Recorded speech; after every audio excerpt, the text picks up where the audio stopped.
পিতৃপক্ষের অবসান। দেবীপক্ষের সূচনায় বুধবার মহালয়ার পূর্ণ সকালে বাঁকুড়া শহর সংলগ্ন গন্ধেশ্বরী নদীতে অসংখ্য মানুষ প্রয়াত পিতৃপুরুষের উদ্দেশ্যে তর্পণে অংশ নেন, পুরুষ থেকে মহিলা সকলেই। প্রসঙ্গত পুরাণ মতে ব্রহ্মার নির্দেশে প্রতি বছর ভাদ্র মাসের কৃষ্ণ প্রতিপদ পূর্ণিমা থেকে আশ্বিন মাসের অমাবস্যা তিথি পর্যন্ত পিতৃপক্ষের এই বিশেষ দিনগুলিতে প্রয়াত পিতৃপুরুষরা মনুষ্য লোকের কাছাকাছি চলে আসেন। তাই এই সময় তাদের উদ্দেশ্যে কিছু অর্পণ করা হলে সহজেই তাদের কাছে পৌঁছায়। তাই এক পক্ষ কাল ধরে পিতৃপুরুষদের স্মরণ ও মননের মাধ্যমে তর্পণ করা হয়, যার চূড়ান্ত প্রকাশ মহালয়া। আর বিশেষ এই দিনেই দেবী পক্ষের সূচনা। মনে করা হয় এই দিনেই দেবী দুর্গা মর্তলোকে অবতীর্ণ হন। বাঁকুড়া থেকে সুচিন্ত গোস্বামীর রিপোর্ট, এস নিউজ বাংলা। পিতৃপুরুষের এই তর্পণটার অপেক্ষা প্রায় 1 বছর ধরে করে আসছে। 1 বছর পরে আবার নেক্সট আসবে, সেই 1 বছর ধরে অপেক্ষা করে থাকি। গতবার সেই অপেক্ষা শেষ হয়েছে, আবার এই অপেক্ষা আজ শেষ হলো তিল তর্পণের সমাপন। আজকের দিনে পিতৃপুরুষের সমস্ত শ্রাদ্ধ, তিল তর্পণ, মাতা পিতা যাদের পরলোক গমন করেছেন তাদের আত্মার শান্তির জন্য তারাও তো আমাদের মুখ চেয়ে বসে থাকে যে আমরা আমাদের পুত্র সন্তানের কাছে একটু তৃপ্তান্তি পানীয় জল পাবো, তিল পাবো, জব পাবো, এই দিয়ে তাদেরকে আমরা আশীর্বাদ করি। তারা উপর থেকে আমাদেরকে আশীর্বাদ প্রদান করেন। প্রচুর সমস্ত হিন্দু জাতির সমস্ত দিন আজকের দিনটাই অপেক্ষা করে থাকে তার পিতৃপুরুষকে জল দেবার জন্য। আমার নাম সাগর মুখার্জি।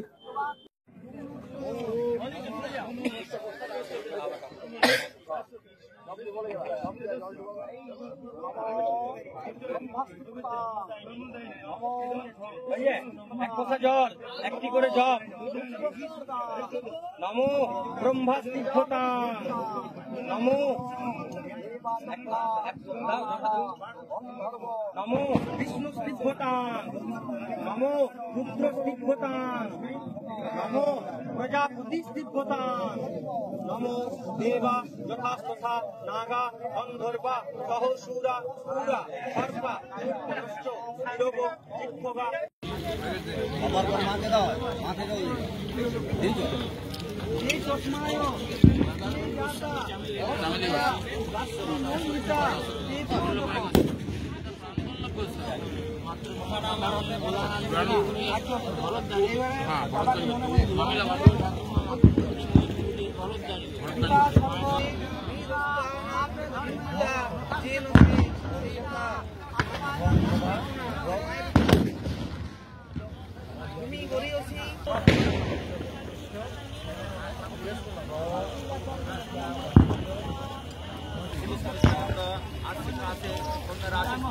খাস করে পক্ষে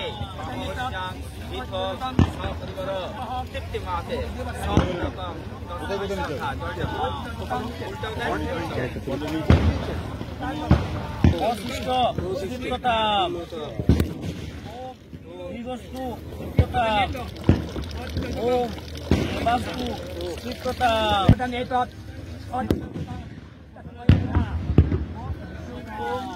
সমুদ্র ভট্টাগোত্র দেবতে মাতামহ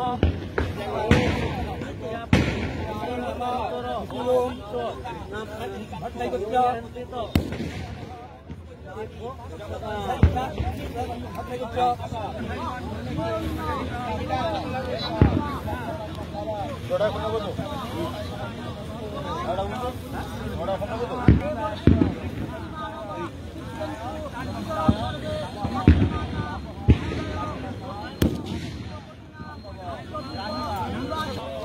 হ্যাঁ ওটা ঘুরিলেন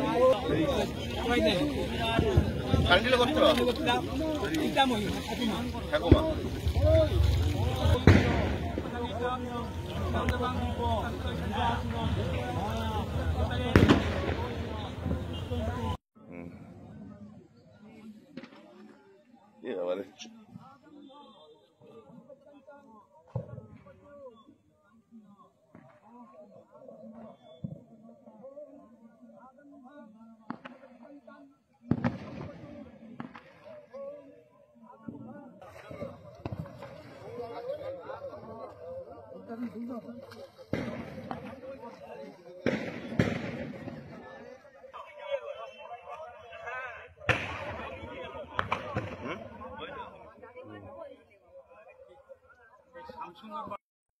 দেখো, আনএমপ্লয়মেন্ট একটা খুব বড় সমস্যা। তোমরা সবাই ভাবছো যে কি করে আমরা লাইফে দাঁড়াবো বা একটা ভালো চাকরি পাবো। তো এখন কিন্তু ডিফেন্স সেক্টরই একমাত্র সেক্টর যেখানে কিন্তু প্রচুর ভ্যাকেন্সি আছে। আজ তুমি বলো এসএসসি জিডির জন্য প্রচুর ভ্যাকেন্সি আসছে, WBP, KP, CRPF, RPF, Agniveer, এই সমস্ত সেগমেন্টে কিন্তু কিছু না কিছু অ্যাপয়েন্টমেন্ট হচ্ছেই। তাই তোমার মনের মধ্যে যদি ড্রিম আছে যে হ্যাঁ আমি ডিফেন্সে জব করব বা ডিফেন্সে আমার ক্যারিয়ার বানাবো, আর তুমি যদি কিছু মতো প্র্যাকটিস করো, তাহলে কিন্তু একমাত্র ভরসা তোমার পশ্চিমবঙ্গের সব থেকে best Bengal defence academy. Bengal defence একাডেমিতে কি হয়, তোমাদের চাকরি পাওয়ার জন্য ফার্স্ট লাগবে থিওরিটিক্যাল। আগের মতো কিন্তু লাইনে দাঁড়ালে কিন্তু চাকরি পাবে না, এখন থিওরিটিক্যাল টেস্ট দিতে হবে।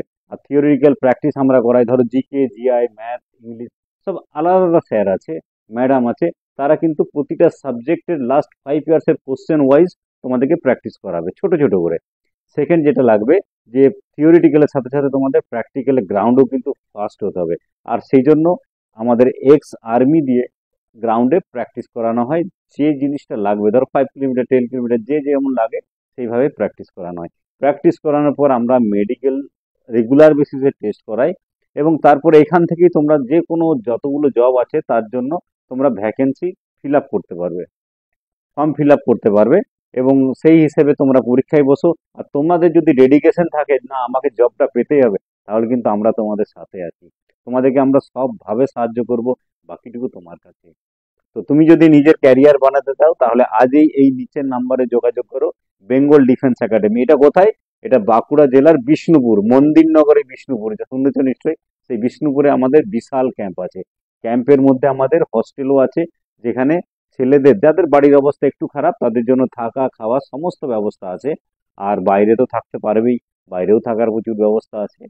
তো আজই এখনই এই নাম্বারে ফোন করো, বেঙ্গল ডিফেন্স একাডেমি, ফোন করে বলো যে আমি অ্যাডমিশন নিতে চাই, কি করতে হবে আমাকে বলুন। ঠিক আছে, তাহলে তোমাদের ফোনের অপেক্ষায় থাকলাম।